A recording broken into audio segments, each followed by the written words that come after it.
Good afternoon, ladies and gentlemen, fellow contestants, and honorable judges. Assalamualaikum warahmatullahi wabarakatuh. Well, basically, I'm a little bit nervous today. But let me ask you this question for you. Have you ever felt losing your energy almost all the time? Yes. Living in the world today, with so much troubles we face, sometimes it's not that our capacity to keep our energy to be always on fire. It's same with me. The new fantasy life began after my father was passed away. Basically, when I was 18 years old. Was born as the first child of having 4 younger sisters, put me into a lot of stresses.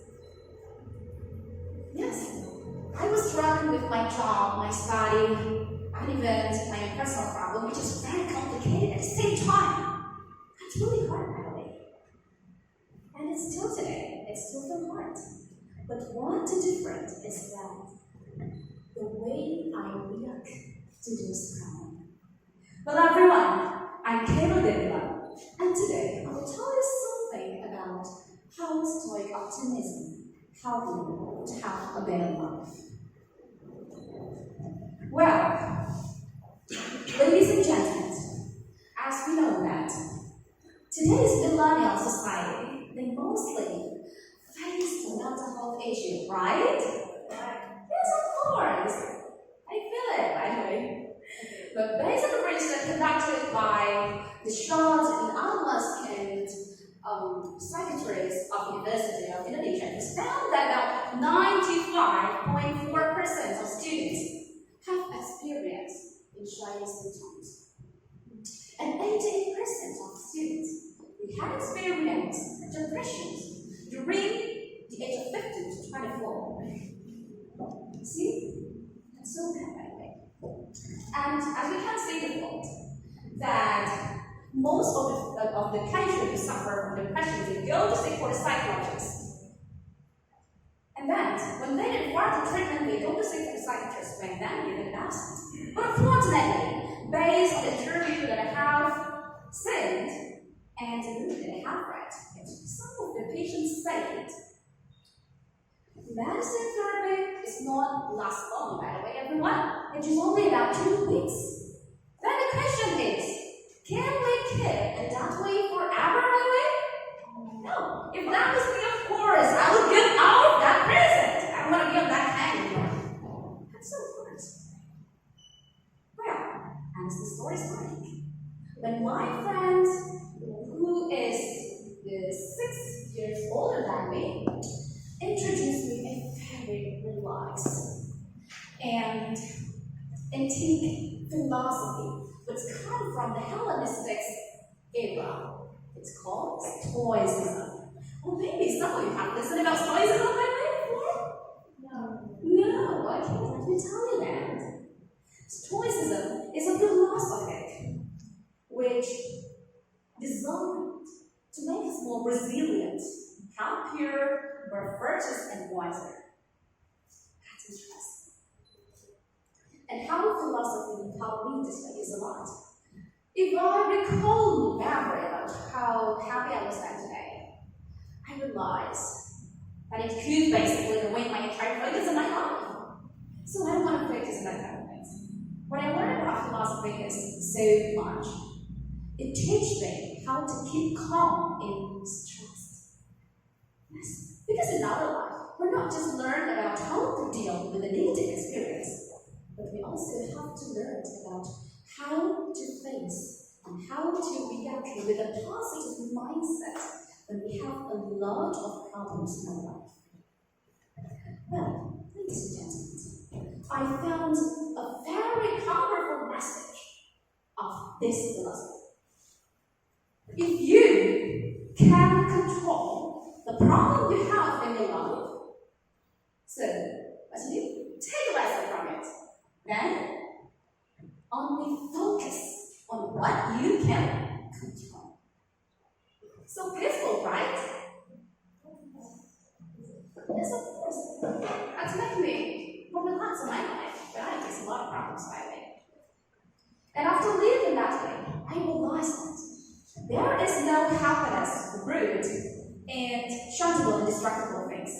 because, okay, well everyone, so this philosophy helps me a lot by the way, until today. Well, I dedicate this one is for my mom by the way. Thank you very much and I hope this also helps you guys. Assalamualaikum warahmatullahi wabarakatuh.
Bring me here to have a chance to speak in front of you, and my respect, also my greeting to Muhammad SAW as our prophet, of course, and then my respect to the committee, the member of the committee, and also the audience.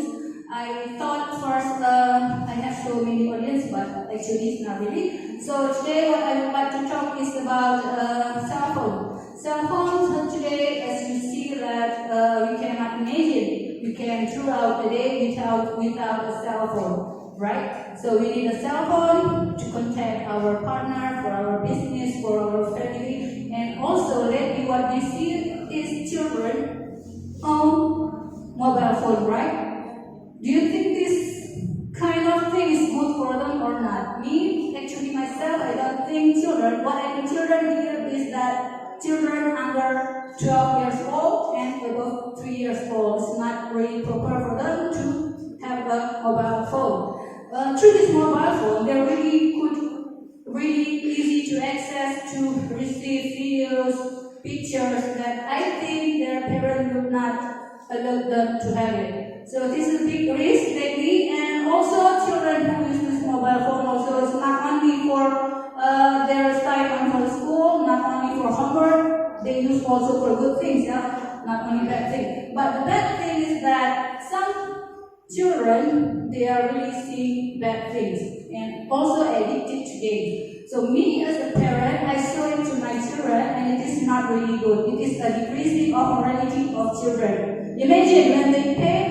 play games with mobile phone, you need them to pray, you call them, they will not respond. They will say, wait, and then 5 minutes and say, you call them again, we call him again, he said, a moment, and then make us angry. This is a kind of simple decreasing of morality for children. I don't really think so. It's a good habit. We need to do something. Even we are parents, it is the first step for us to stop this dangerous thing for children. What we could do is that, so the solution I think, first, parents could really limit the access of cell phone for children.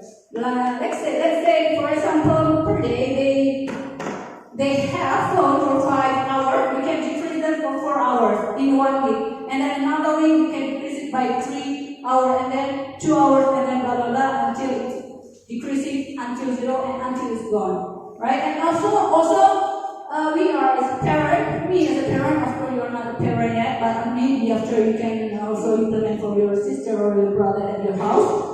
You could, limit the program in your mobile phone, only for call and to receive call, and also limited the features of the mobile phone itself, right? So this is really a big thing, and it's really happening, it's going on right now in front of our eyes, the decreasing of morality because of this mobile phone. The children do not know, they don't know what is good for them and what is bad for them. So this is our role to hold on, to say that it's not good and we can limit it that. Thank you very much. Is it the time yet? No? Okay, so what I'm supposed to do again is that really advise, really accompany your children with And like what I said before, please decrease the time for them to have this mobile phone. It is really a big risk, really dangerous things. If our children still keep mobile phone with them, even only for games, there are many children addicted for games lately. Yeah? Am I wrong? No, yeah? So you agree with me? Yeah? It has happened with your brother and sister in your house? Yes? You could do this kind of thing, yeah?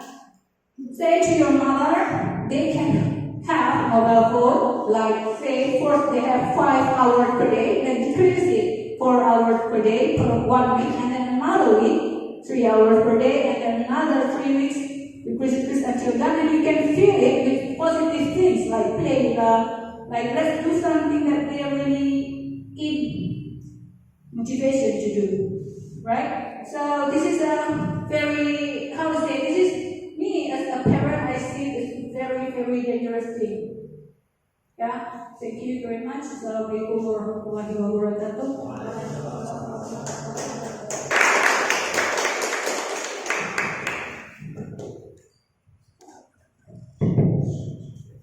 Okay, assalamualaikum warahmatullahi wabarakatuh. Before I'm starting to deliver my speech, I have something to say. If any one of you is the victim of bullying, any kind of bullying, I want to say that be strong. You can get through all of this. You can be strong. You can defend yourself. Okay? Any one of you is the victim? Maybe? No? Okay. So, Alhamdulillah, because Allah gives me the chance to stand here to deliver my speech. It's a pleasure for me. Thank you to the judges, thank you to the audience. And before I begin my speech, let us start to recite Dhikr to Allah, and also let us start to recite salawat upon Prophet Muhammad sallallahu alaihi wasallam. Okay. First of all, to begin the very first part of my speech, what does the bullying mean? Anyone of you know what is that? What does bullying mean? No? Bullying, according to American Psychological Association, bullying is a form of an aggressive behavior the bully does to the victim. Aggressive behavior. It's like the kind of bullying, the kind of treatments that the bully does. It could involve like the making fun of the victim, or maybe insulting the victim, or even make a physical attack to the victim, and many more. There are so many types of bullying. And then also, I have the data, the statistic data from the Ministry of Women's Empowerment and Child Protection. What is the data? The data shows that 200 out of 10,000 kids being bullied by their peers, or being bullied out of 10,000, 200 out of 10,000. And one case, let alone 200, one case is too much of it. Am I right? Am I right? Yes. One case is too much of it. And then also, what are the types of bullying? What are the types of bullying? There are 6 types of bullying. Physical bullying includes the physical attack, verbal bullying, relational aggressions, which includes the exclusion of the people or the victim from their society, and also the prejudicial bullying includes the racism.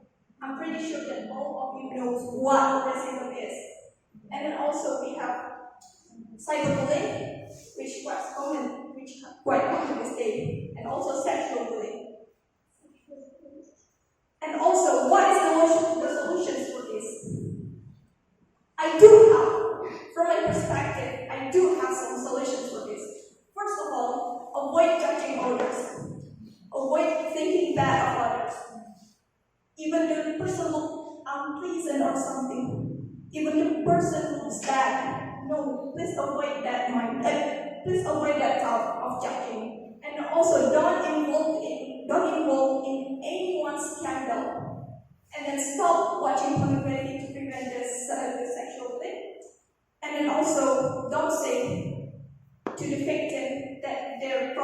is not a big deal.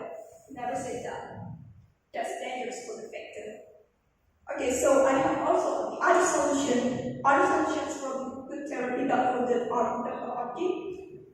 Please, for the victim, if anyone of you is the victim, please talk to the therapist. Please. Don't let yourself fight alone for this. You can call the therapist, meet him, and then find the solutions together.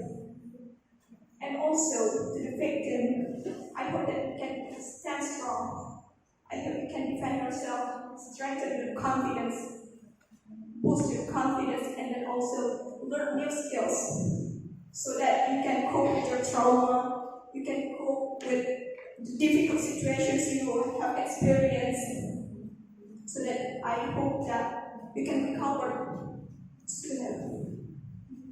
Okay, that's all from me. The short speech I made today. Thank you for your appreciation. So that's all. Assalamualaikum warahmatullahi wabarakatuh.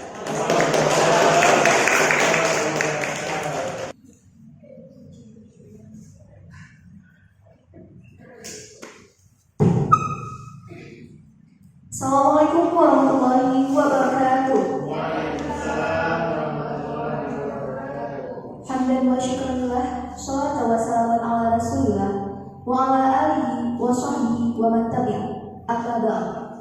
Praise be to Allah, the Lord of the world, the King of the universe, Allah who given us the mercies and blessing, so we can be together in this place as soon as possible and with trouble.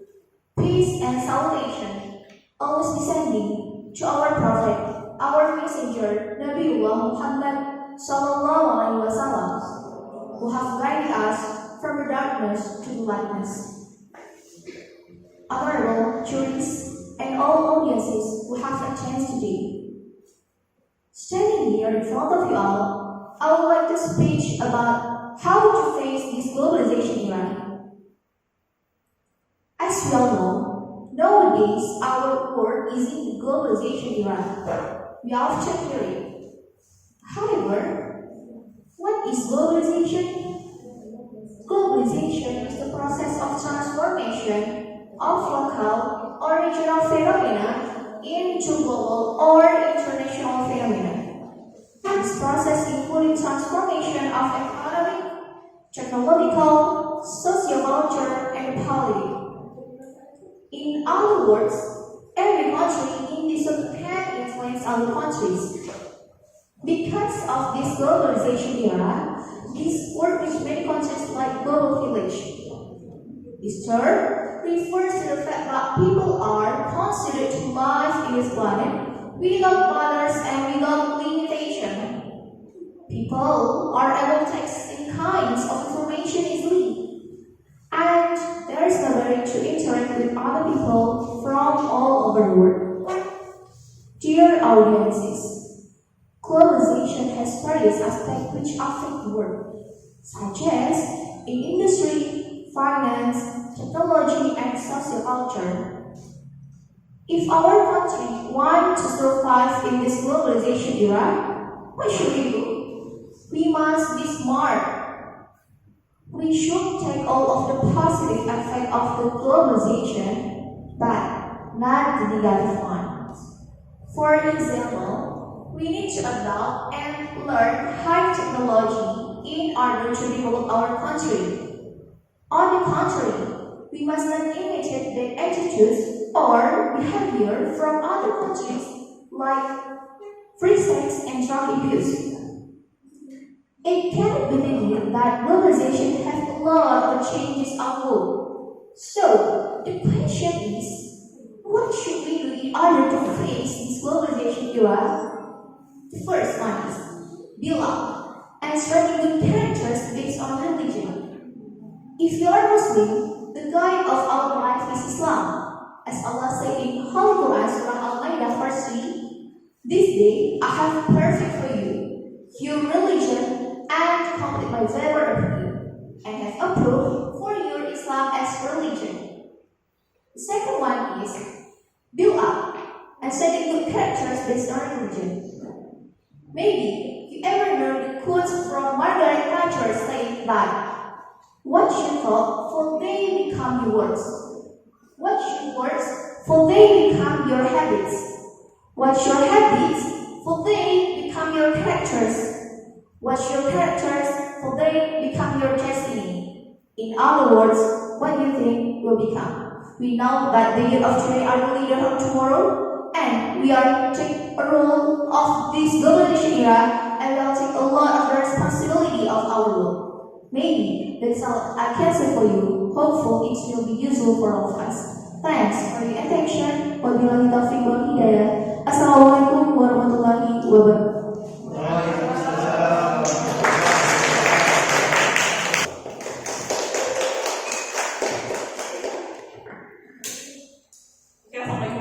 wabarakatuh. Alright, so first and foremost, all praises be to the Almighty God, Allah Subhanahu wa Ta'ala, who has given us mercy, health, grace, and blessings so that we can attend to this competition. Secondly, salam and salam be delivered to our beloved Prophet Muhammad Sallallahu Alaihi Wasallam, who has brought us from the darkness to the modern era that we live in today. So, before everything, I would like to start my speech by sending the highest gratitude to the honorable judges and respected fellow contestants for giving me this opportunity.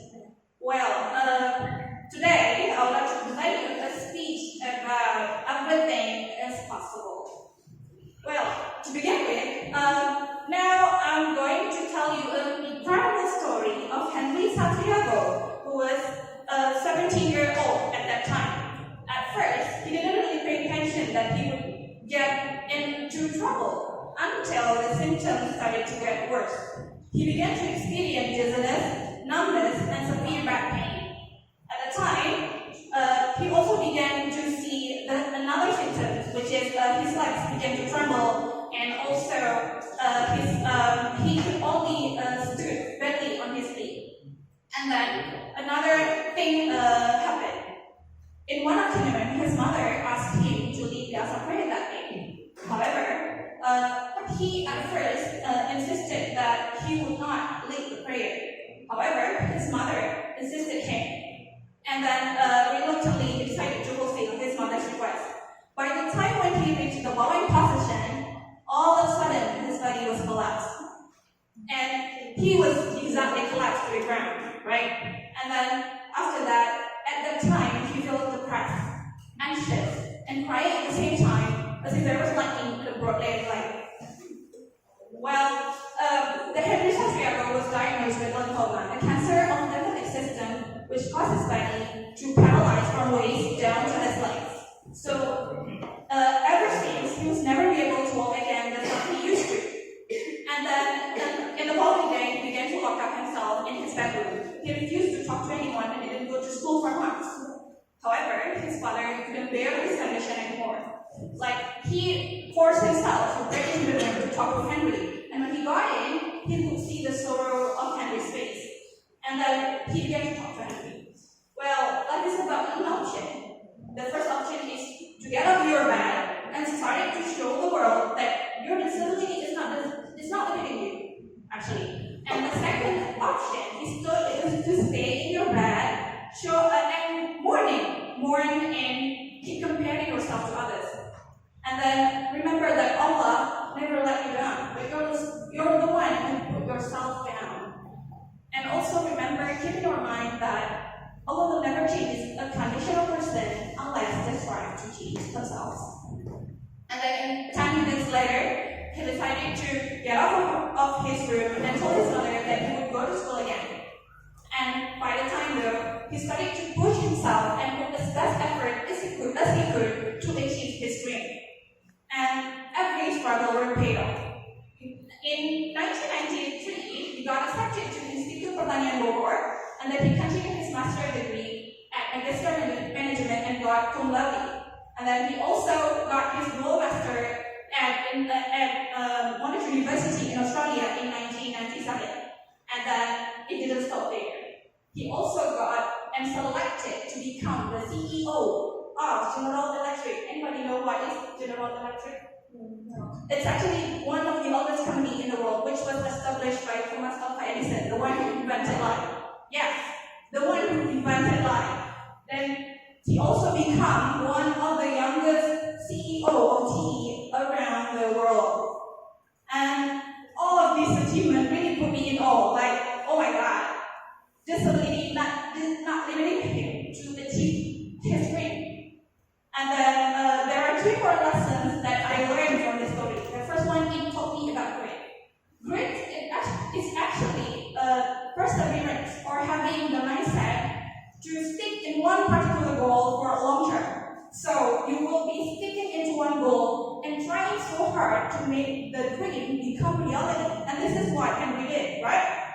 He achieved all the dreams that he'd been dreaming for so long, since he was in senior high school, basically. And then the second thing that he learned, that I learned from this story, is that this story taught me about how to get out from comfort zone. Basically, yeah, he did stay in his comfort zone, couldn't be able to go into, to see how towering the skyscrapers in Australia. The last but not least, now I want to invite you to get out from our comfort zone and become greedy, because we're about to make our future become reality. That's all from me. Assalamualaikum warahmatullahi wabarakatuh.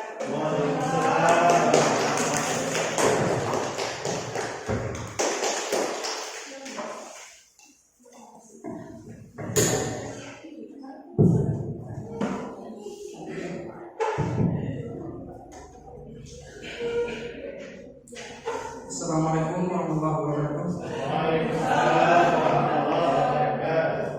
Have you ever thought to yourself, tomorrow is the day I'll change.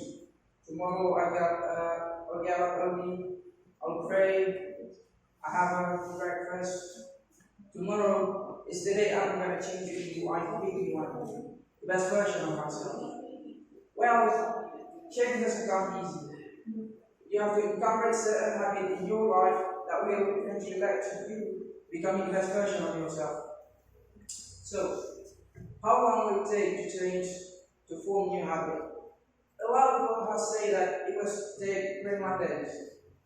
I remember a few years ago, a friend told me about this, and I thought, this is my chance not to miss your prayer anymore, because I miss a lot of us. You see? So, for the next 21 days, I get up every morning at 5 a.m. and I make my prayer. But I tell you what, I hate every second when I have to get up and take my wudu, because, you know, it's really cold. And I sleep in a ragged bed, but at 5 in the morning, that bed is the most comfortable bed in the world.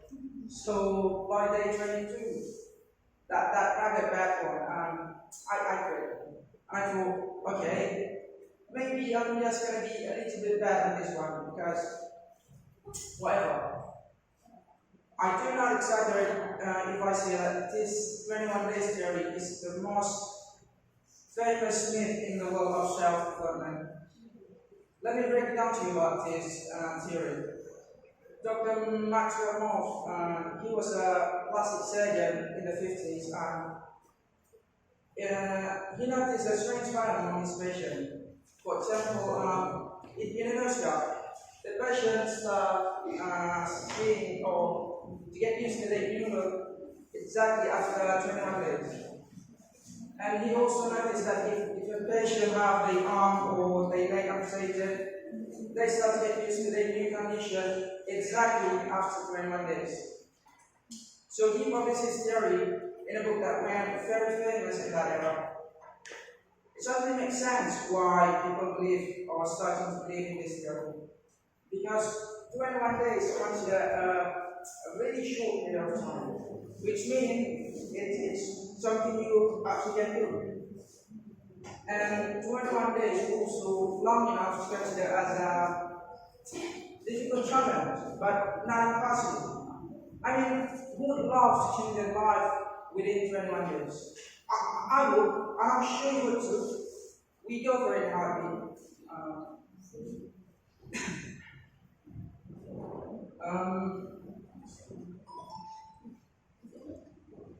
Okay, so change.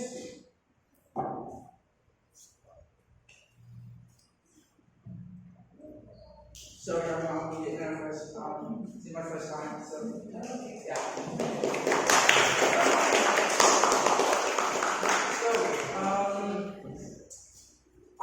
Is it true though? Can we really change our life in 21 days? I know that sounds really exciting, but there's actually a few factors you need to consider in order to form new habit. First is the complexity of people. If you want to eat flexible daily, you probably it's gonna take less time than if you want to doing push-up 20 times a day. And secondly is the time, your behavior, consistency, speed, affect your acquisition. Like if you want to repeat a certain habit for 3 minutes a day, it will be different when your friend doing it for 30 minutes a day. So, guys, change is not always easy and it's not always simple. But with enough dedication, any habit can be reshaped. So, if you really want it, becoming the best version of yourself, get up today and working on it. I promise you get there. Thank you.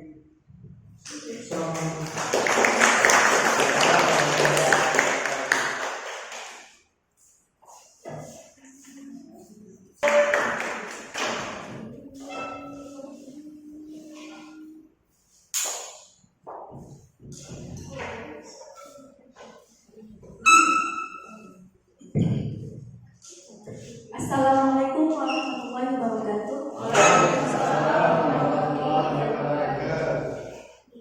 When we were little, we had so much confidence.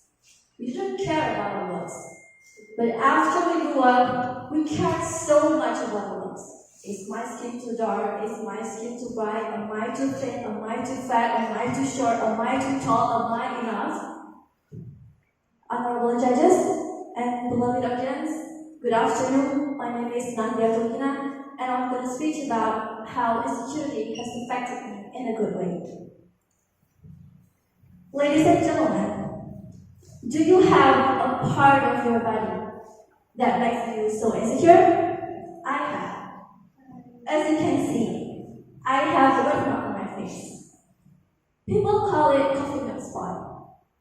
Based on Holiday.com, the percentage of babies born with birthmarks is 1 in 1,000. So, out of 1,000 babies, I'm the only one with a birthmark.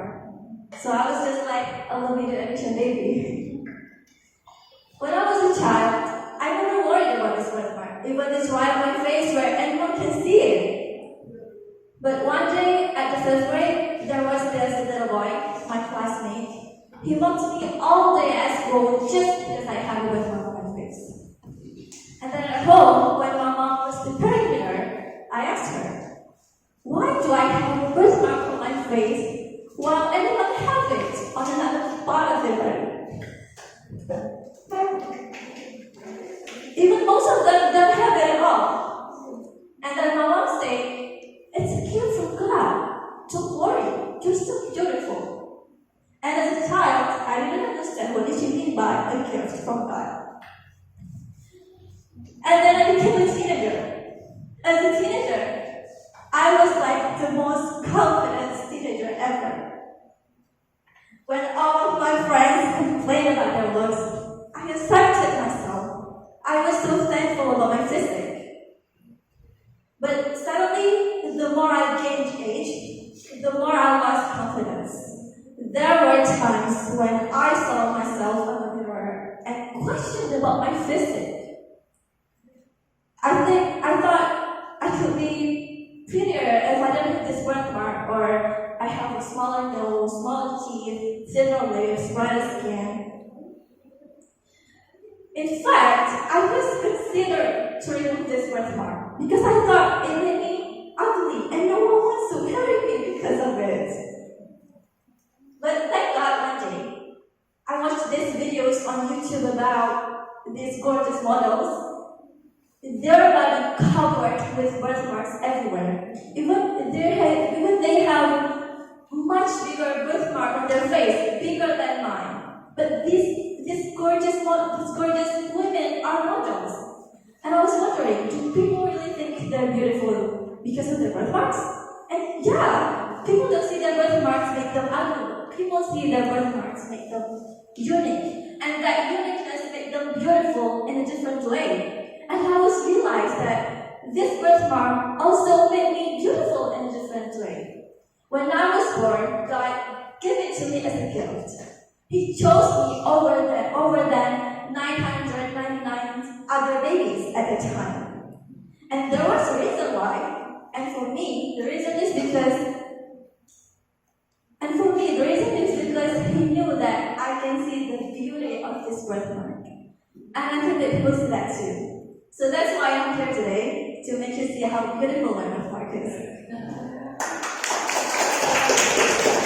So, what's beautiful anyway? No one has the right to define what is beautiful face or beautiful body, because God has created us in many shapes and many colors. But beautiful is when you realize that you're beautiful just the way you are.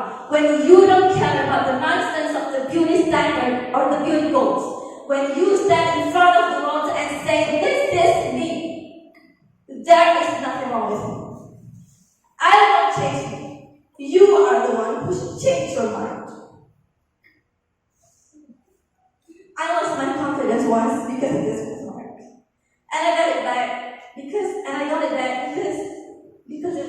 of it too. So this birthmark made me realize that I am beautiful, just the way I am. So, do you think you're beautiful? Yes. So that's it for me. I'm sorry, I don't think this is a proper speech. I think it's more like sharing experiences. So yeah, thank you very much for all of you guys. Assalamualaikum warahmatullahi wabarakatuh.